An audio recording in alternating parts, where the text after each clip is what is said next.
Okay, hi everybody. Welcome to the weekly Fireside Chat. Happy to be here with you. It's October 18th, 2020.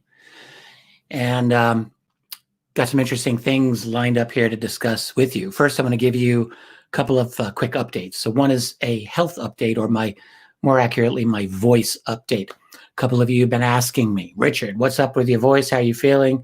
And so forth. So I actually did get to see a doctor last week. First time in many years. It's actually been ridiculous, but I've been lucky. I've had very good health most of my life. I'm 58 now. I've been luckier than most people that I know in terms of health. So, but we all got to get called into the doctor eventually. So I went in last week, and they don't really know what the deal is, which is not surprising. I mean, I just went to see my general practitioner.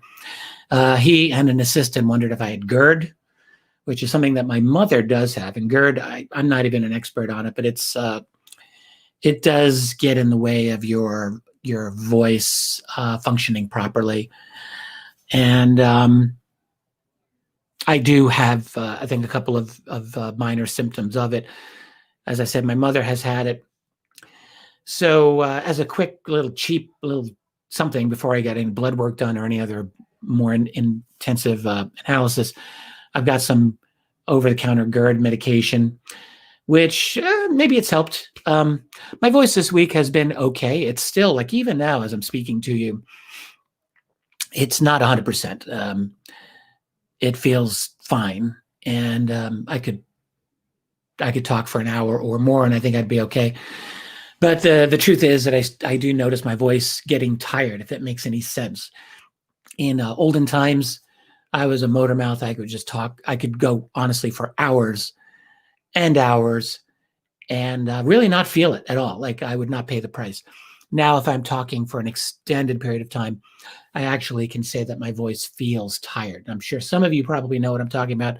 Others are thinking, that doesn't make sense, because if you haven't experienced it, you really can't appreciate it. But once you have experienced, you do know what I mean. And I definitely get that. But my voice feels fine overall, and it had better feel fine. I'm actually flying tomorrow, my first time flying since February, if you can believe it, for a History Channel shoot. I'm doing an Ancient Aliens, a couple of things, and the other is America's Book of Secrets. The producers have sent all of their questions to me. I haven't even looked at them yet. I had a conversation with the Ancient Aliens producer, so I have a general idea about what they want. But what they always will do in advance is they'll send you the specific questions. You really need to have them do that. I mean, I don't care how much of an expert you may be on any subject, you need to know in advance what the themes are, because you're going to need to do some review. That's just the reality of it. So anyway, I've got those notes, and I'll probably just look them over on the plane. I do get a hotel, so I can look them over tomorrow night when I'm in a hotel. For those of you who are in New York City, because that's where I'm going to be, I'm just going to tell you, I would love to be able to get together with those of you who are there, but I don't want to make a commitment to it, because I'm taking my work with me. And the main work I'm taking with me, actually, I'm going to talk with you about it in a moment. That's the book that I am currently writing and finishing on alien agendas.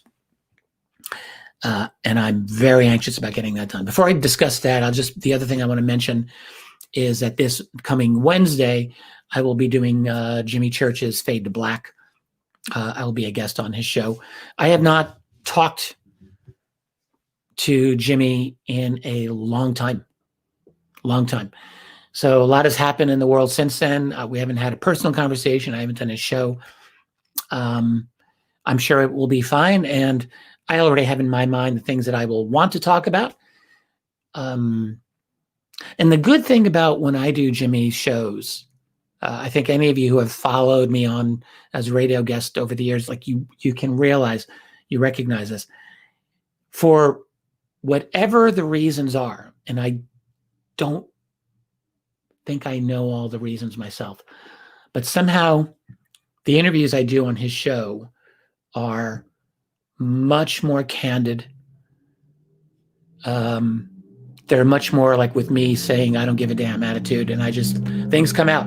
When I talk with Jimmy, things will come out more than they will come out with almost any other host.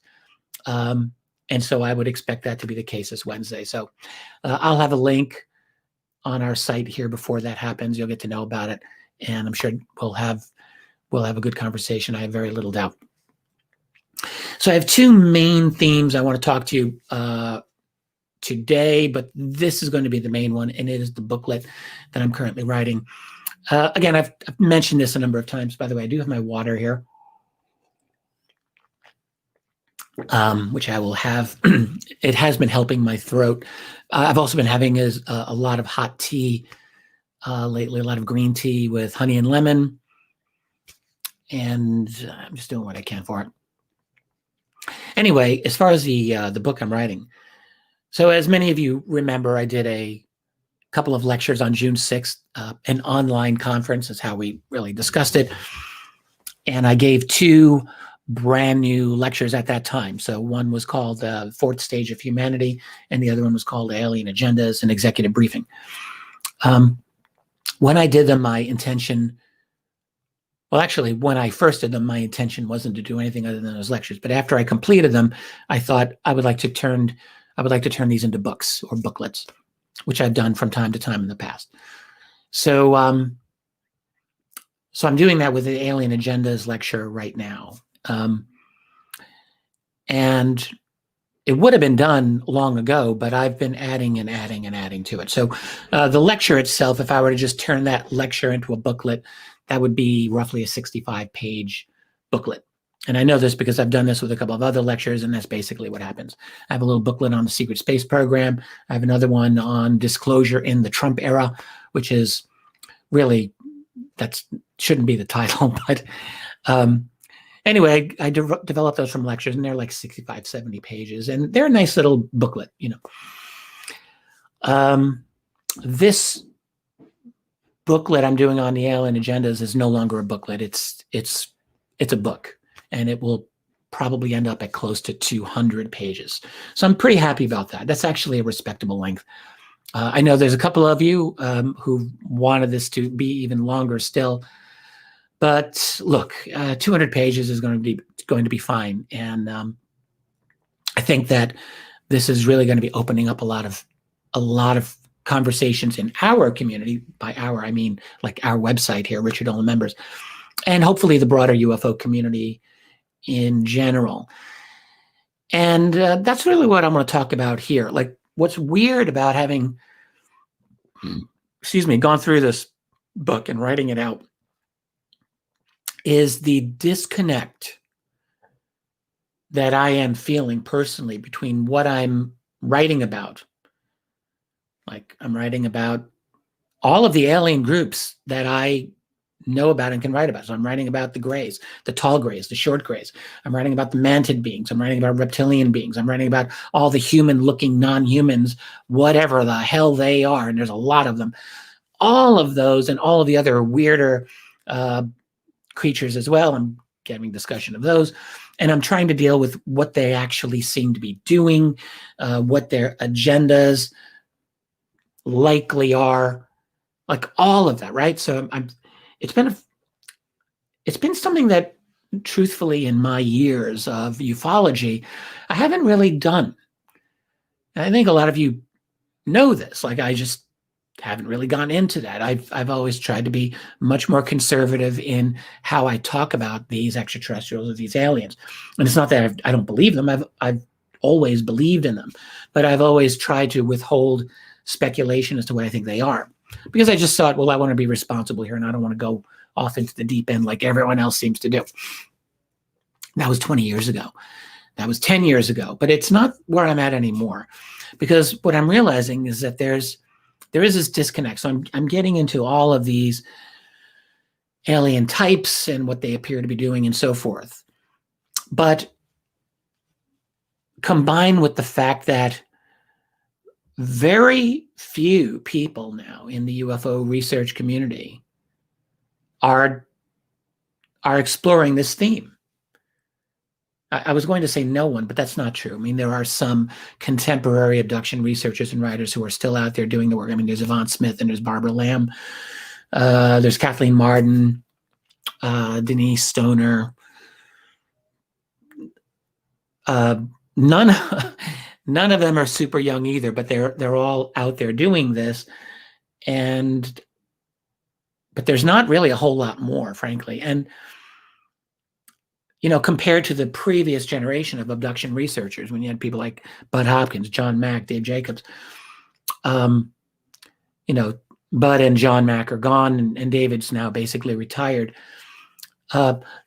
Those three pioneers, without a doubt, had a much higher public profile than their successors. I mean, Yvonne Smith does great work, and I love and respect what she does, and the same with Kathleen Marden, and really all of them. They do very good work, but they do not have the public profile by any stretch that John Mack did, that Bud did, that Dave Jacobs has had. And to be perfectly fair, those three men were really superior writers.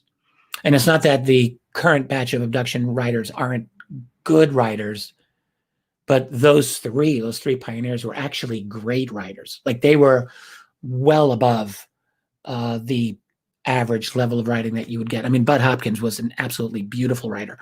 And John Mack, excellent writer. And Jacobs is just a very excellent academic writer. He does great work. So they were able to move a public conversation in ufology into the area of abductions back in the 80s and 90s in particular, where it's not there anymore. I am not seeing in ufology I'm just not seeing much of a conversation about it.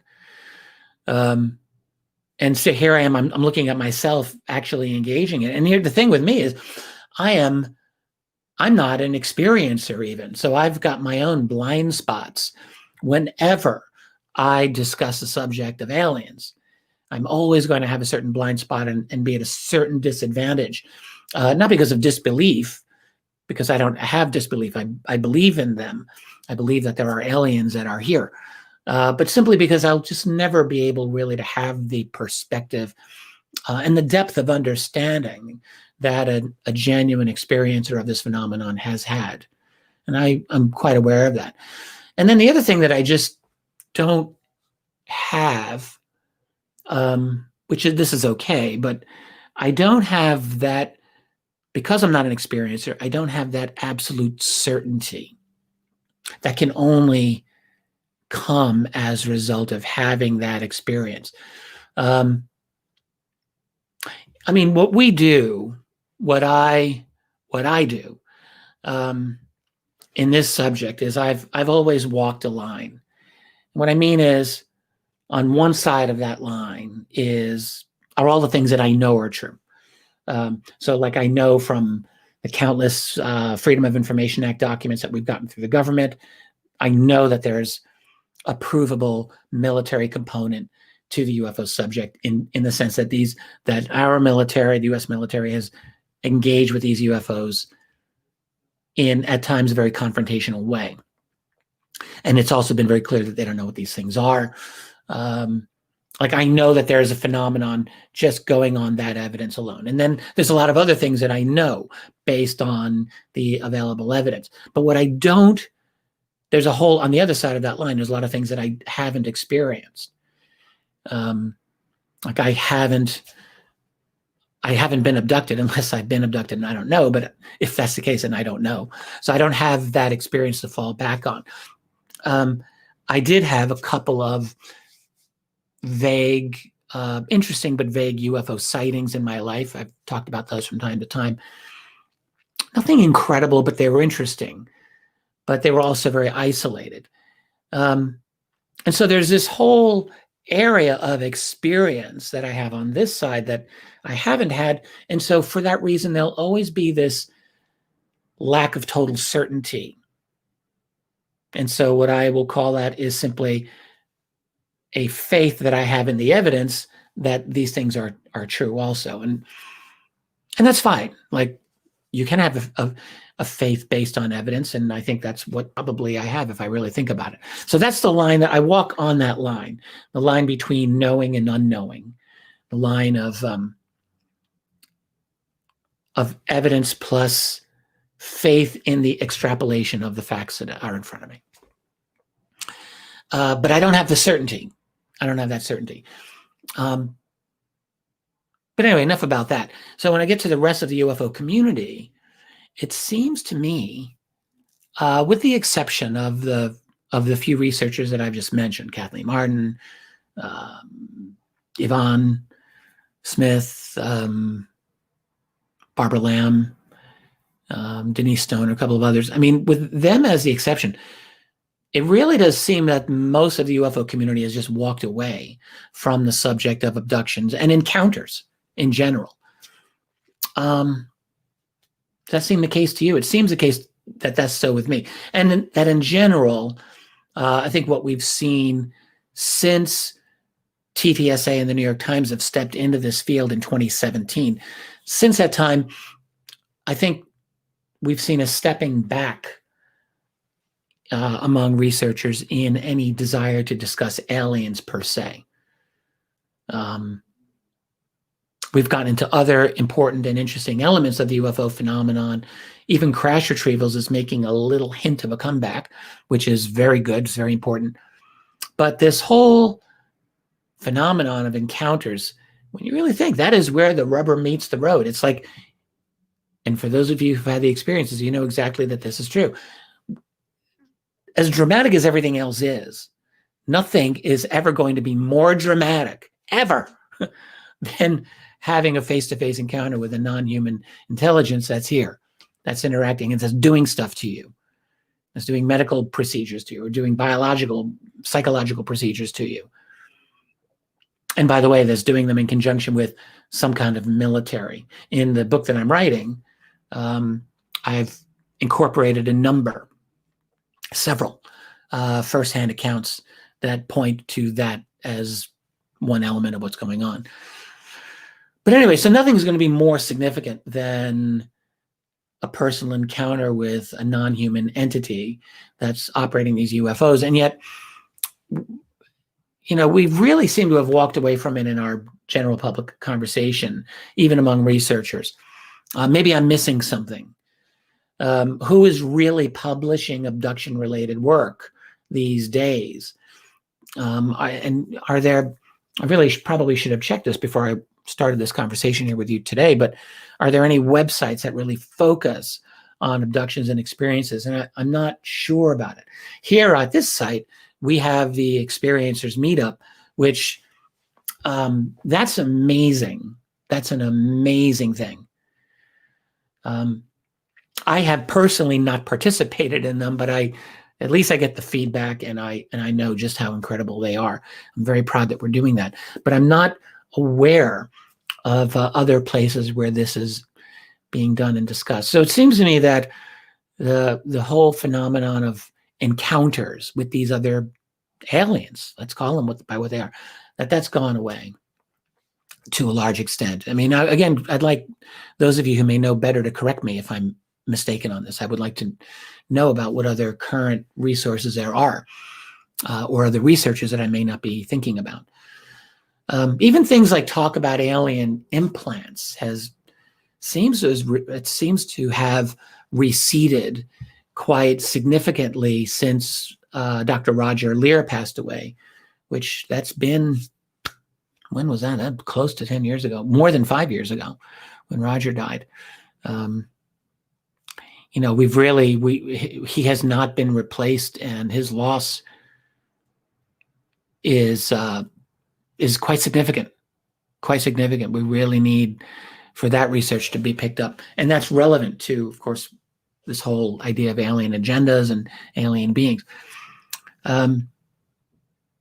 So all of that, the whole absence of this whole element to the conversation, at least in the last 3-5 years or whatever in ufology, as I'm writing this book, it's almost, the act of writing this book has almost made me feel like a foreigner in my own country, as it were, in the country, in the nation of ufology, as it were. As I'm writing about all the aliens, short grays, tall grays, the ebens, the human-looking non-humans, the mantids, the reptilians, to say nothing about what these groups are doing. And what are they doing when they're abducting people? What the hell is going on there? So it's been fascinating, and I'm so glad that I am doing it. And I do believe that this book will be done soon. Like, I kept expecting it to be done in October, and now we're getting into the later part of October. I still think there's a good chance it will be done. I just keep adding and adding and adding, but I see that beginning to wind down. But yeah, it's like within the larger UFO community, the conversation about that aspect of the phenomenon seems to have stopped. I'm not seeing a whole lot being done about it. So again, if you're aware of places in ufology where this is an active subject, that is aliens, what they're doing, what their agendas might be, please tell me or write it below, because I'm just not aware of this happening anywhere else, and I'm fascinated by it. The book itself, when I compare it to the other books that I've written, this is a much more of a taking a chance kind of a book than anything else I've ever written about. It's a much more speculative journey than anything else that I've ever done, without a doubt. And I won't lie, as I've been writing it, I wonder, am I really taking a huge chance on the reaction that some people will have to this? I'm trying to be as careful as I can and to be as evidence-driven as I can when I'm talking about these various aliens. Evidence-driven in this case simply means going off of enough alleged witness accounts that seem to be consistent, that strike me personally as legit. And that's really all that I can do. Talking about an alien agenda is intrinsically going to be a much more dicey proposition than writing in a very careful way about the history of UFO sightings, which is what I have done by and large, or the history of the apparent political response to the UFO phenomenon, which is something else that I do, or the military response. Those are much more available in terms of evidence for me to write about. There's more to work with, and it's safer. It's very important also, but it's definitely safer. So what I'm doing here is absolutely less safe. And I'm, without a question, really going out on a limb much more than on any other, excuse me, I have a little bit of gas up in my upper chest here, than any other time, any other thing that I've ever written about in UFOs. So I'm taking more of a chance. And, I've wondered about it. Do I really want to do that? And the answer is yes, I do. I feel like there's no one else who's having this conversation. There's a couple of other good researchers who I think could do this really well. I think Nick Redfern could handle this. I mean, he has handled this type of thing. He's written about Men in Black, for example. Nick could easily do a good study on what I'm doing. Linda Moulton Howe, of course, has talked about alien types for many, many years. I certainly don't want to, shortchange Linda on this. And I know there's a few other folks who are interested in talking about this, but most people really are not. Most researchers don't do this. The subject has really just receded dramatically. And so I want to write this study, and I just want it to be good. And that's it. So we'll see how it goes. I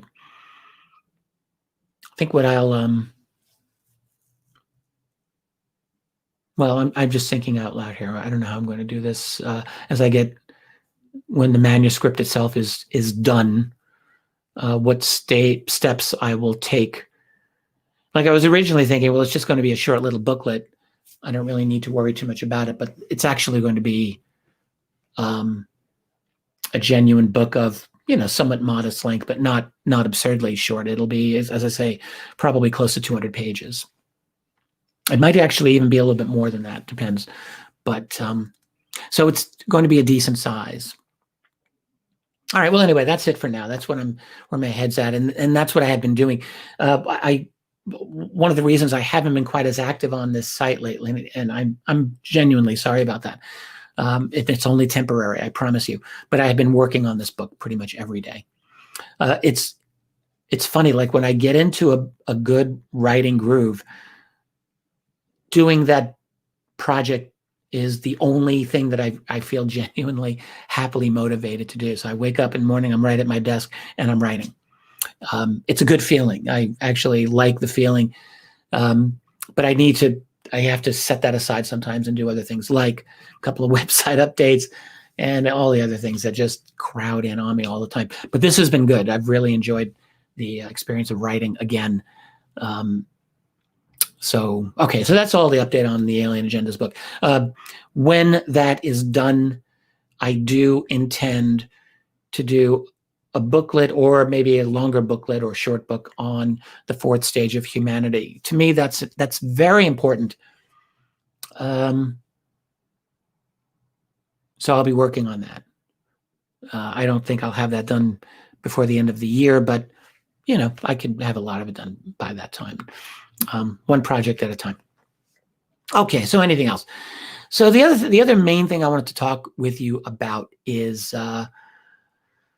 just this. I just need someone to commiserate with here about the insane state of our world. All of you know that I've been talking quite a bit about it lately, to the extent that I've been making any kind of comments at all.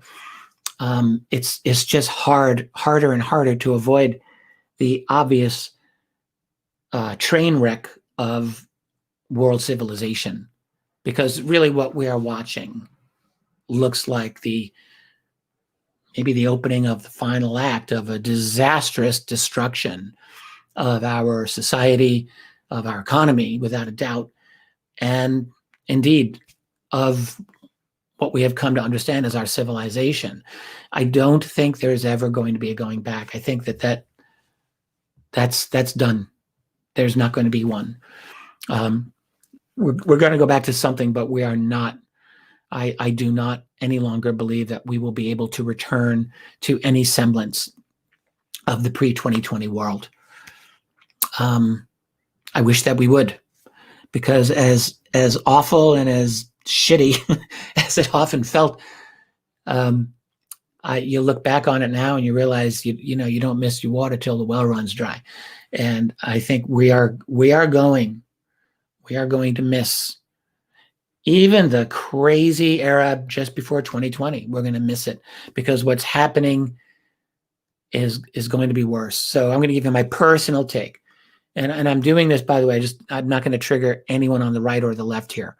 I am seeking to be scrupulously nonpartisan in what I'm going to say. So this is not pro-Trump. This is not anti-Trump. This is none of that stuff. But one thing that I have noticed for quite some time is, like, in the public conversation about all of this, we keep hearing talk about the stimulus packages and the helicopter money. Like right now, there's the whole argument between Trump and Pelosi over the COVID relief package, and I'm sure some of you have been following this. I've been following it. But what has bothered me this entire time, whenever I hear these otherwise very smart political analysts who are debating, whether Trump is right or Pelosi's right, or how much money should be allocated, and so on, there's something really, really significant that is just never being discussed. Like, I agree that right now people need money.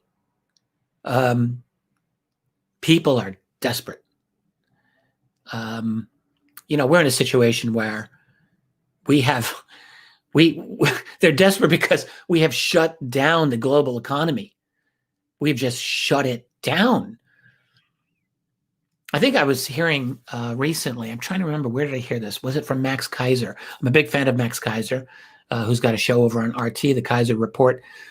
For those of you who really want to get deeper into your economic understanding of the world, you could do a lot worse than Max Kaiser and his wife partner, Stacey Herbert, who she's outstanding as well. They have great conversations about this stuff. I'm thinking it might have been Kaiser where I heard this, who said something like global economic activity is being something like by half. If I'm wrong there, I apologize. But I mean, we've certainly seen a massive downturn of global economic GDP. It's not half right now, but it's projected that it could be cut by half of the old level, maybe by 2021. Certainly what is true is that so many of the businesses that have shut down are just never going to come back.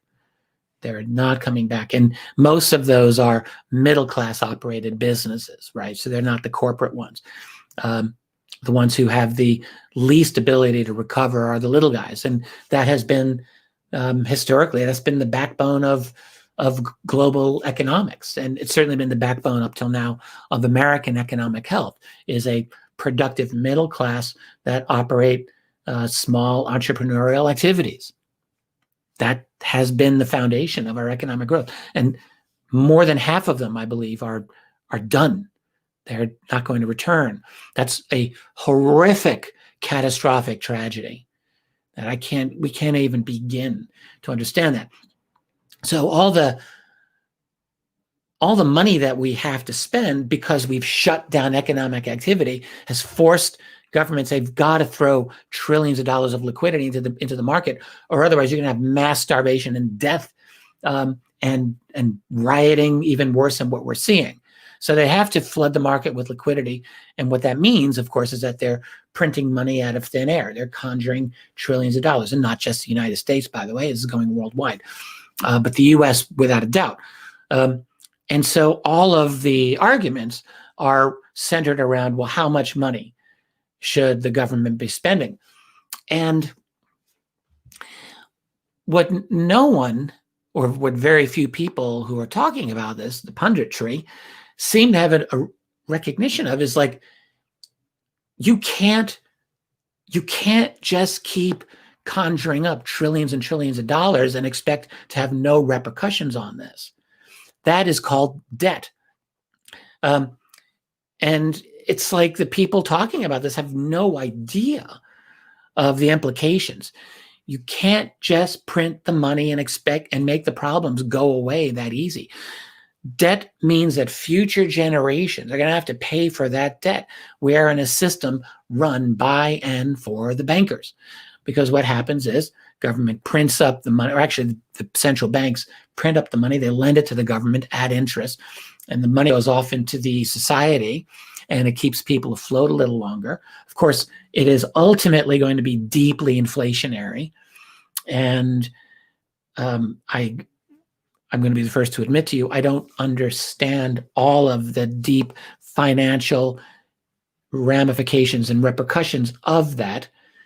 But every smart economist that I read is basically saying the same thing, which is that there's going to have to be a reckoning. Now, a lot of people thought that reckoning was going to come in 2008 with that whole crisis, and very likely that reckoning should have come. But what we had then under the Obama administration was a bailout of the major banks and the central banks. And by the way, almost none, very little, if any, of that stimulus package went to ordinary people either. That all went to central banks. So that kept the whole financialization of the system intact, and the banks that were too big to fail and all of that, they survived. And now we're here for the next reckoning, 12 years later. And there are analysts who are saying they got away with it in 08, or we got away with it in 08 without a collapse of the system. But a lot of people think it's not going to be possible anymore. You get up to a certain level of debt. I mean, we've basically almost doubled our debt as a result of this. It's gone up by at least a third, and maybe I think it's gone up by at least 50%, and it might be getting close to double just during COVID.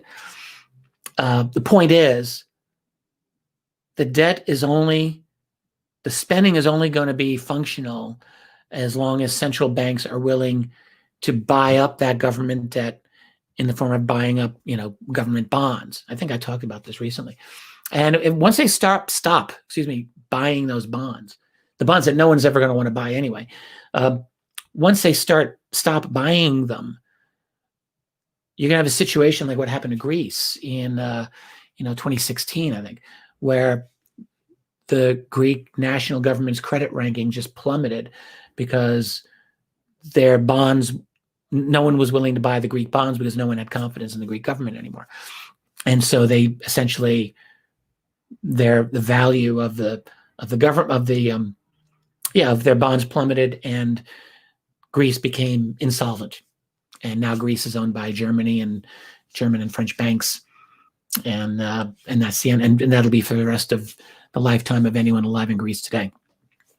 One person described Greece now as an open air prison. So that could happen globally.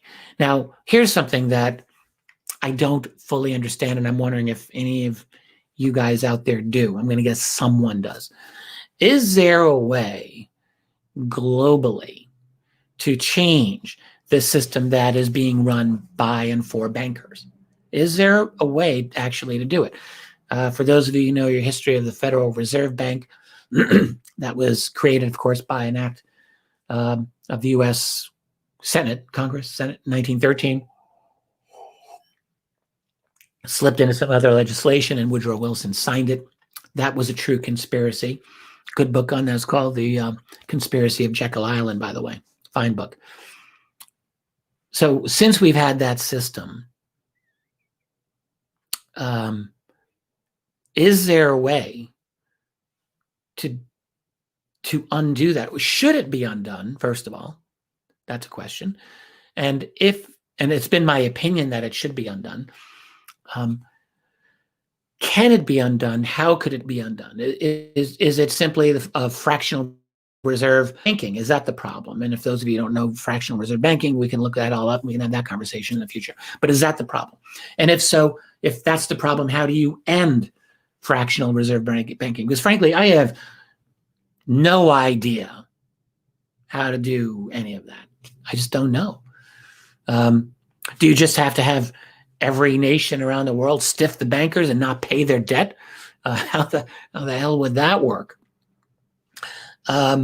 Barring that, it seems to me that what's happening with the response to this COVID crisis is that we are looking at absolutely staggering debt that future generations will never, and I mean just never, be able to surmount.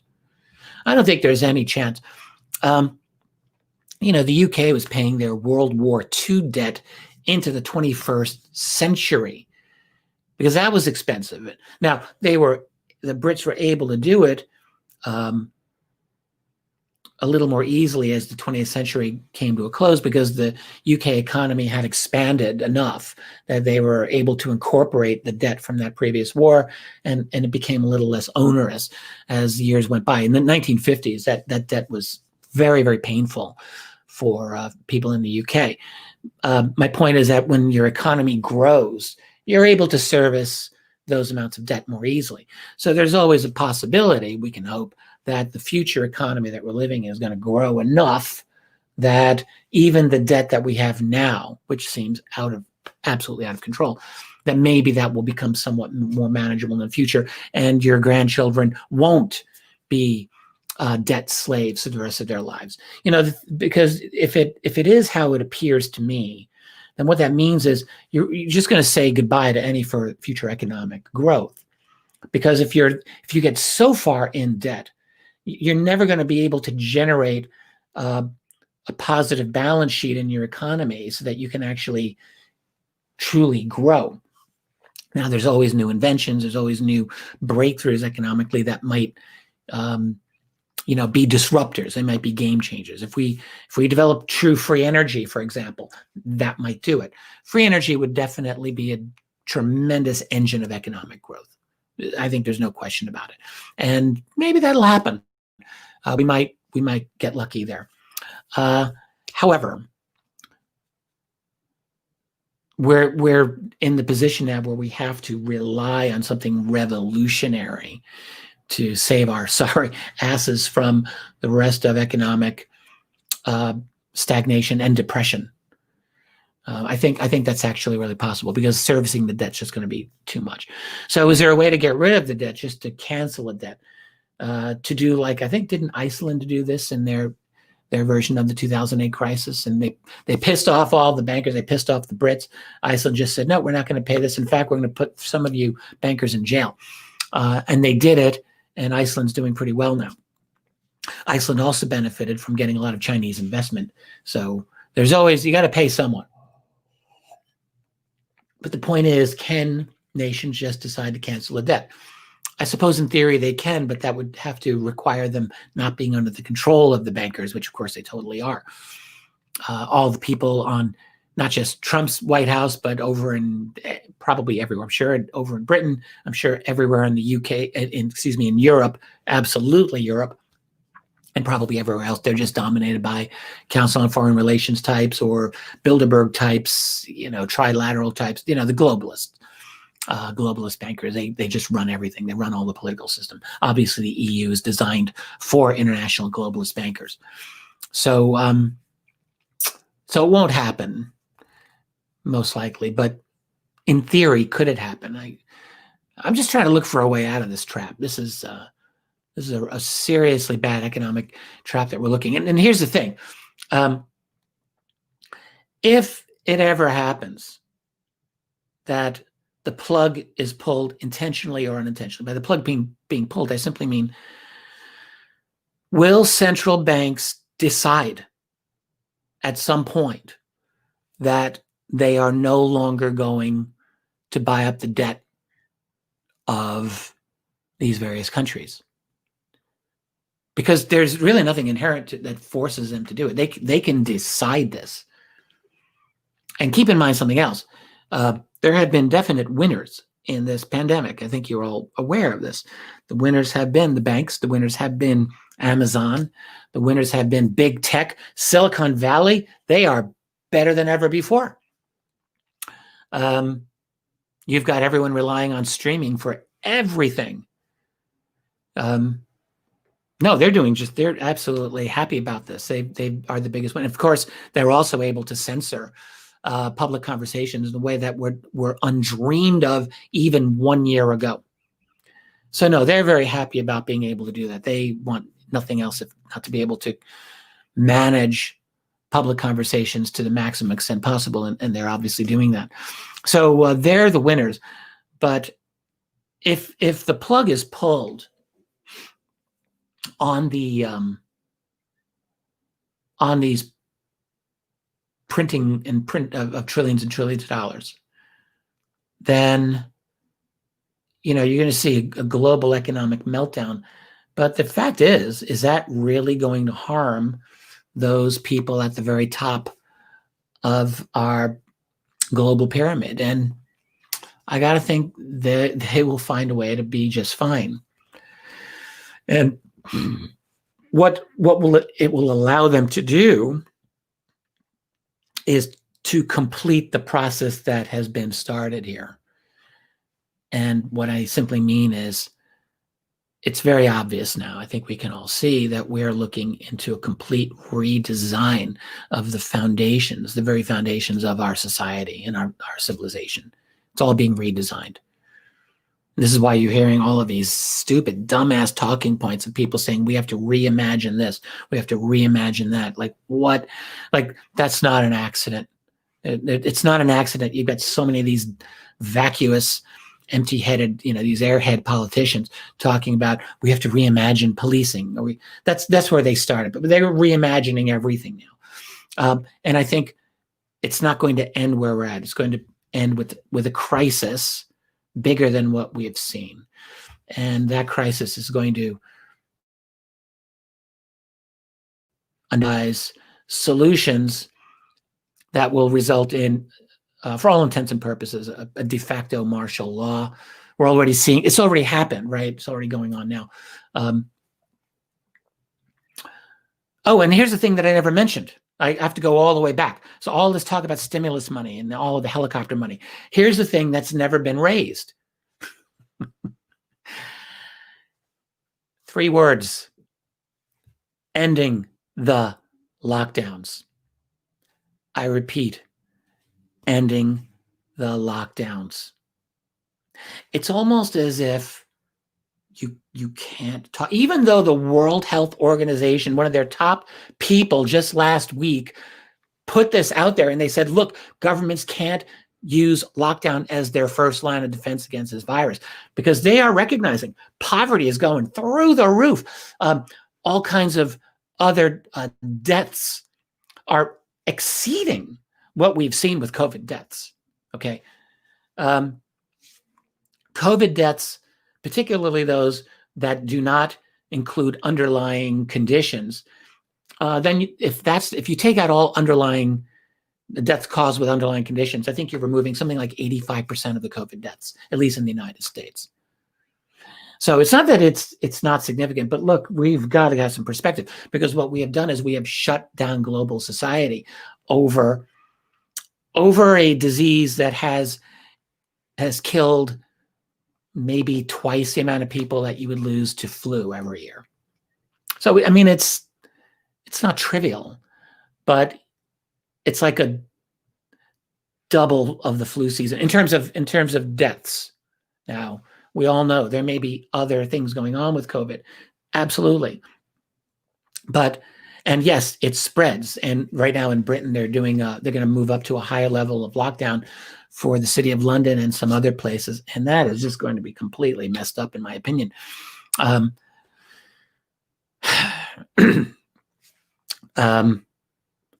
The fact is, when we were sold this bill of goods back in February and March, we were told that, the mortality rate of this was something like, I think, 50 times higher than it actually is. And that's the fact.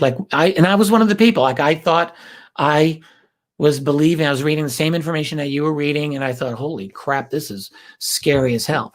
High level of mortality plus very high transmission rate. Damn, this is going to be like Spanish flu.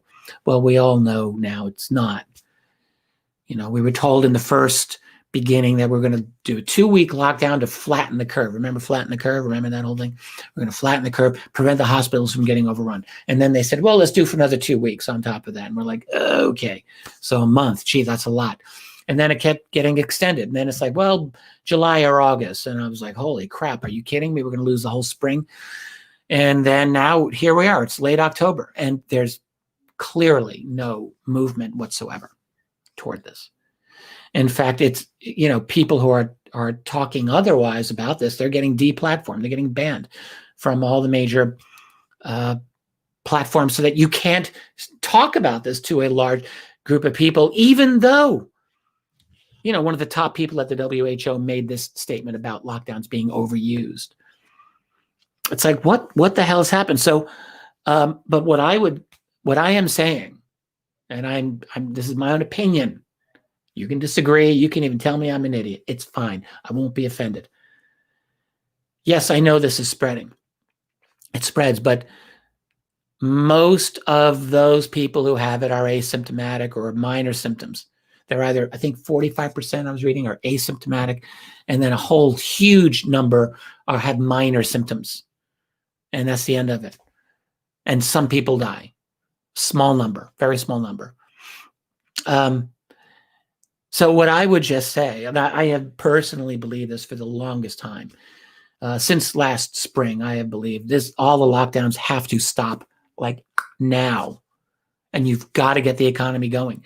Without a functioning economy, the helicopter money, all the stimulus packages, that's just going to dig us into a deeper hole and make things worse. You can't keep printing money if you have no economic activity behind it. And now we're looking, I think I was talking about this last week. I must have, because it's like, I can't get this out of my head. So yeah, I'm not hearing this from anyone, like ending the lockdown. I do know in some countries they have, for all intents and purposes, ended the lockdown. Japan, which has done very, very well with this, they have a tremendous amount of economic activity going on. Sweden, we all know, wow, Sweden did something right for a change. Like they they've still been affected economically because they're part of the European economy. And, Europe's lockdown has really harmed the Swedes, but the Swedes have handled it better economically than other nations because they've kept their economy functioning. And their mortalities are mid-range, is from what I understand, in Europe, even though they were the one country that did not do the full lockdowns. So there are other examples in this world of nations that are, that are reopened. But in the West, it's like you can't even discuss it. You cannot in Australia. You cannot in the UK. You cannot in the United States.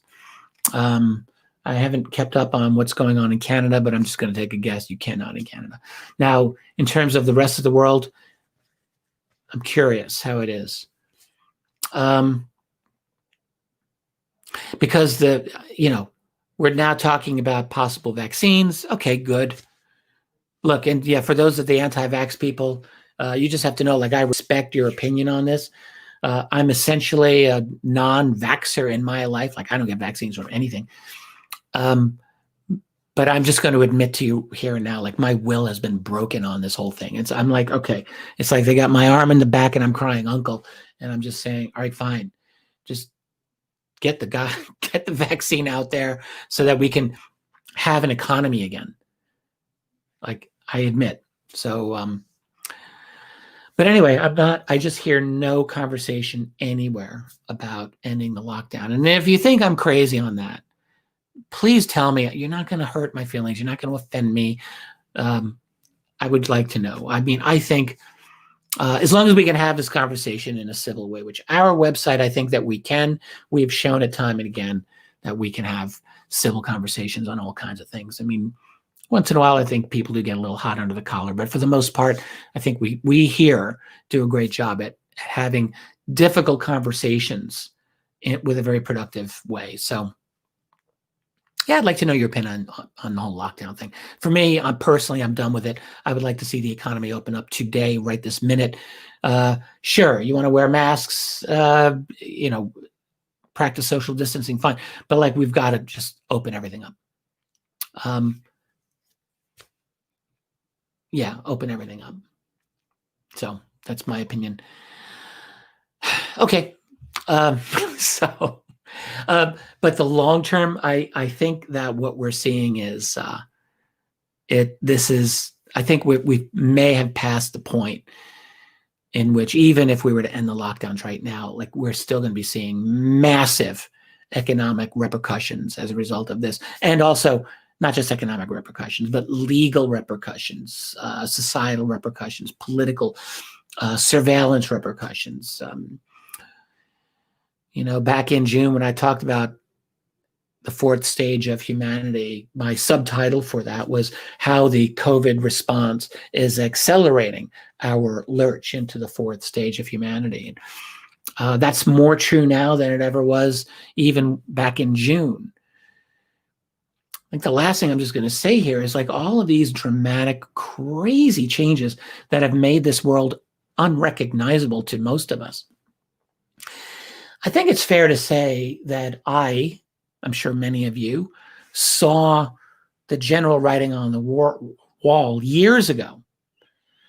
I've been talking about the kinds of changes that are happening for more than the last decade, easily, in public. I have a lot of lectures that deal with a lot of the themes that we're now dealing with. But what I did not expect, I'm going to be perfectly honest, is how fast things are moving now. That's something that I did not foresee.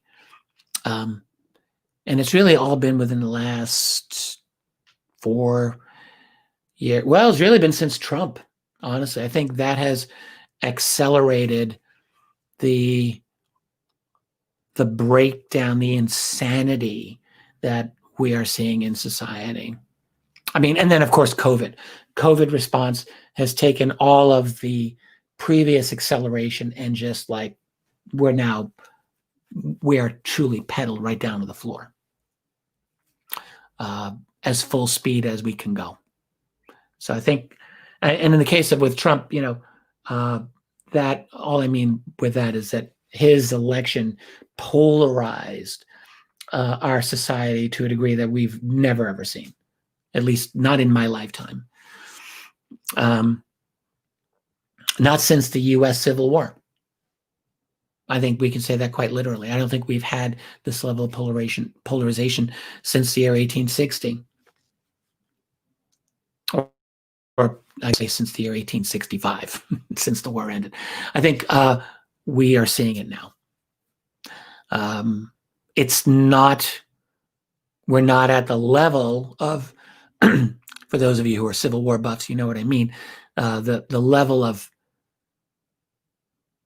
division was greater, I would say, at that time, but it's not trivial what we're dealing with now. This is a very, very amped up level of cultural hostility, which has been made worse by, like, social media has made it much, much worse.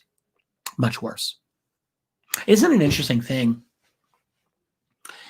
More than a decade ago, when social media was new, we could be very optimistic about things, Twitter and things like Facebook, and we could say, yeah, you know, they are really helping us to learn more about the world, and they're going to help us become more open-minded, not less, because we're going to encounter other opinions and we're going to learn more. We're going to be smarter about everything.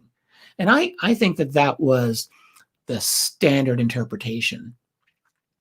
And I'm not going to exempt myself here. Like, I'm pretty sure that I shared a lot of those ideas. Absolutely, I did. And what we've seen is the exact opposite, like 180-degree opposite, which is the bubble effect. Because what social media has allowed people to do is to find like-minded people who think like you. And therefore, that creates the bubble effect, that reinforces the bubble effect. And so we're seeing a really significant amping up of the hostilities in society between liberals and conservatives, because now they're much more than ever able to be amongst themselves, their own kind. This was not the case more than a decade ago. Not really, no. I don't think so. But it is now. It is absolutely possible now for people to just live completely in their own ideological system, their own little bubble. So if everyone that you know agrees with you, then your thinking is, I must be right, because everyone around you agrees. But of course, it's only the people in your bubble. And again, I don't exempt myself from these. It's just an observation. So social media has made things actually much, much worse, which is a real shame, because there's so many wonderful, cool things that social media could do. But honestly, when you look at it now, social media is just like TV. You know, there's a book written years ago, why you should, it was it 4 reasons why you should kill your television?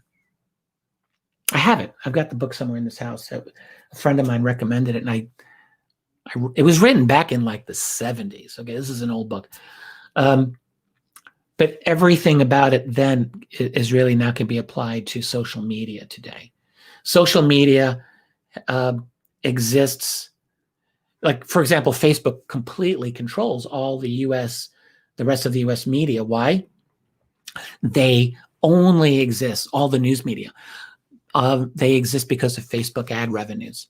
Facebook shares revenues of these companies. And if Facebook were to pull that off, to just close the spigot a little bit, those companies would go out of business, probably 90% of them. They need Facebook now. Facebook has got total control over global media, over US media, I should say, probably global media. That's just crazy. And you basically have a couple of executives in Silicon Valley allied with nefarious organizations like the Atlantic Council, which is basically a neoconservative, neoliberal think tank that's like Russia, Russia, Russia, and neoliberal globalist world order. Like, that's all they're about. And they control a huge amount of Facebook's philosophy and policy now. Twitter is the same. And Google/YouTube is the same. They've all got the same philosophies now. And it's just a stranglehold over, like, we're really seeing the end of the free speech era. It's happened much faster than I would have predicted. Like, I was predicting this, but it's a much faster, quicker demise. It's like you've got a slow decline, and then you just fall. And we're at the beginning of the free fall. We're already doing free fall now, and I think we're going to be looking at much more. That's the sad element. Now, where we're going to come out of this in another, like, for the next 10 years, I think this is the pattern. We're going to be seeing this for at least another decade. So economic devastation, political craziness, police state, like that's, I think, the whole decade of the 2020s is what I would say. That's what we're going to be dealing with. The real question that I guess we can ask is, will there be a light at the end of that tunnel? So more than 10 years from now, by the 2030s or 2040s, will we be looking at anything that would be a game changer, that would be helping us crawl out?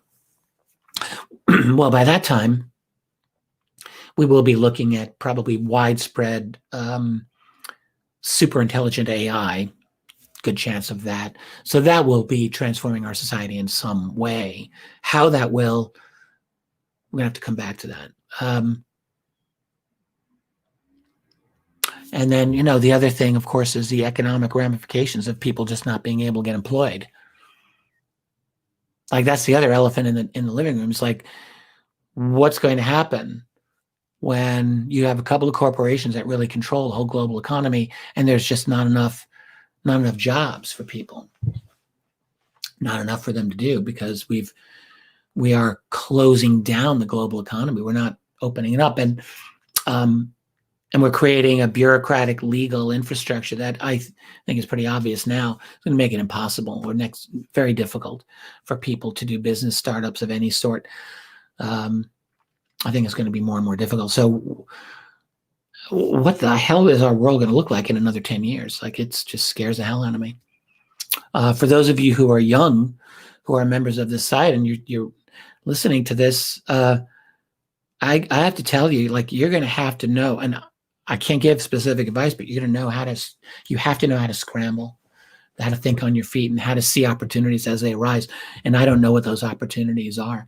I've got 2 kids who are in their early 20s right now, and I used to not worry about them.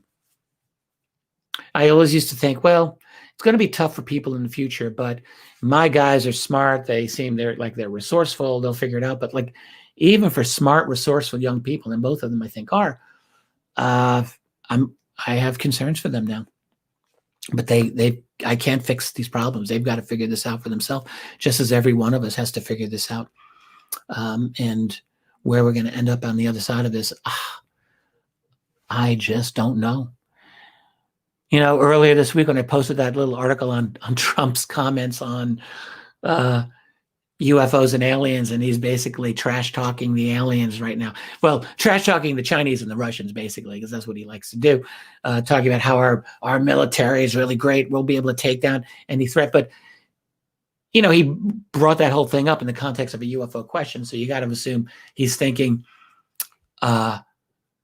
about defending us militarily from an alien invasion. I just think, are you kidding me, man? First of all, like, you can't possibly be thinking that. You never know with Trump. Like, he's the most unpredictable person we've ever had in the White House. It used to be Kennedy was the last unpredictable president. Kennedy was really the last president we had that actively we now call the deep state, and we know what happened to Kennedy. And it's a crazy thing to say this about Trump. I mean, look, I know there's this website has members, and we're very divided on Trump, and I get that, and I respect wherever you're coming from. I respect your opinion here, but I have to tell the people who hate this guy, the fact is, he shares this quality with Kennedy. Shared. And maybe to a small degree shares. Trump has become in a lot of ways almost a traditional Republican now, which is really to his disadvantage. The thing that got him going in 2016 is he was against the Democratic and Republican establishments, if you remember, and had a genuinely populist message, getting working people jobs and all that stuff, trade, all of those things resonated with people. And that's what actually made him an enemy of the new order that is being imposed. It was an anti-globalist message, and that is the greatest of the thou shalt nots in the American media establishment. Like, you do not criticize globalization. And he did, and he got elected. And but where he is now, he's certainly on the whole like no new wars thing and the whole anti-neoconservative thing, which he had 4 years ago. He's basically he is not in the same place there, and I just think a lot of his rhetoric now is he's really lost his thread. He's lost the thing that really got him in. Why did I mention this? Oh, so the only reason I brought up Trump at all here is simply that he's actually the only president since Kennedy, maybe Nixon, but certainly since Kennedy, who actually believed that he was president. Like, seriously, you think about it. So Kennedy gets elected, and he's going on the assumption that, we're going to go after the mafia, even though I got elected with mafia help. The state of Illinois, of course, they still go after the mafia. Goes after the CIA after Bay of Pigs goes belly up, and he decapitates CIA and makes them his enemy. And then he has, by all evidence, different ideas on Vietnam toward the end of his presidency, where that's the Oliver Stone thesis. And I think there's probably some legitimacy to that, where they took Kennedy out over Vietnam because he was considering a pullout if he had gotten reelected. And then, of course, the Federal Reserve thing. Kennedy prints, I think it was $4 billion U.S. non-Federal Reserve money in 1963. Now, $4 billion is, even in 1963, was not enough to transform the U.S. economy, but that was a warning shot. That was a salvo, and there's no question. Like, that was a super, like, no president had done that since the Federal Reserve had started 50 years earlier. Kennedy did it, and 5 months later they take him out. And then, of course, there was a whole UFO thing. Kennedy was deeply interested in UFOs. We now know Kennedy had all of these things which put him at the odds of the intelligence community and the deep state or the national security state. I've often likened his murder to like an Agatha Christie murder mystery where everyone had a motivation to take him out. I'm going to bypass Nixon. We'll come back to Nixon one day. But then you get, so after that, you get LBJ, who was, was Peter Lavelle, pointed out in my interviews with him, probably the greatest criminal ever to occupy the White House, a man who had his own personal hitman, who murdered people and had people murdered. He didn't personally murder anyone that we know, but he had people killed. And LBJ was just a horribly, horribly, deeply, psychopathically corrupt man. Nixon. But then you get Ford, who is the ultimate company man. Ford was a Bilderberger, multiple-time attendee, covered up the Kennedy assassination.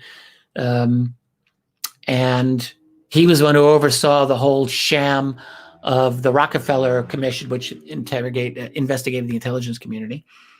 Then you get Jimmy Carter, who was lifted up by David Rockefeller and Zbigniew Brzezinski and dropped into the White House. Carter was an ultimate globalist. So he was a team player.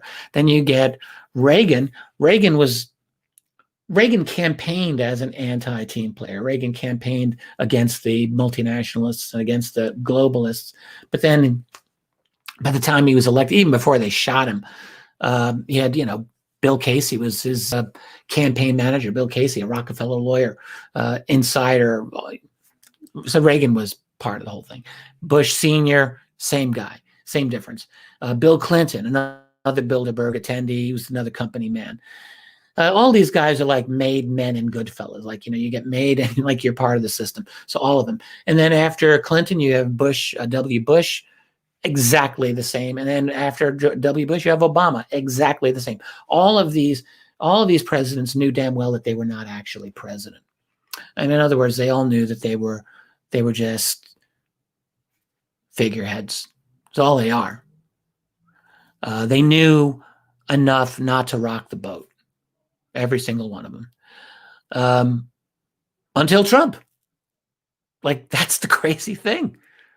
That's insane. And this isn't to support the policies, by the way, or defend them. It's not. I'm just trying to look objectively at it.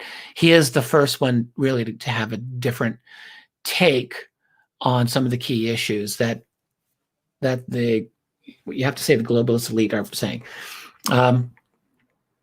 And this is not to support the Q narrative either. I mean, that's very controversial these days. The Q narrative, of course, says exactly this, that Trump's playing four-dimensional chess against the globalists and all of that. I don't think he's playing 4D chess, not at all. But it is true to say that candidate Trump came in on that platform. Whether he meant it or not is all you can argue till you're blue in the face. But that put him at odds with the system, and that's where we are at.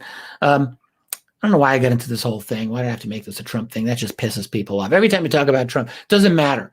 People's blood pressure rises. So sorry, not trying to do that. Oh, I mentioned the Trump article this week on UFOs. That's why. So mea culpa. All right, look. So this has been fun. Really had two major themes: the weird kind of disconnect, writing about aliens in general in the UFO world these days, because that seems to have just gone away.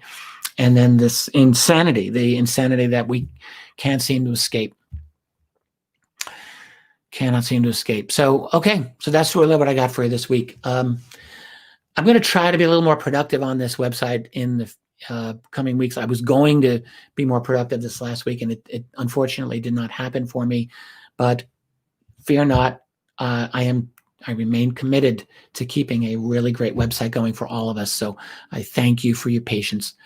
And one thing that will never stop are these weekly fireside chats, which I enjoy, and judging from the feedback I get, I hopefully you guys enjoy it as well.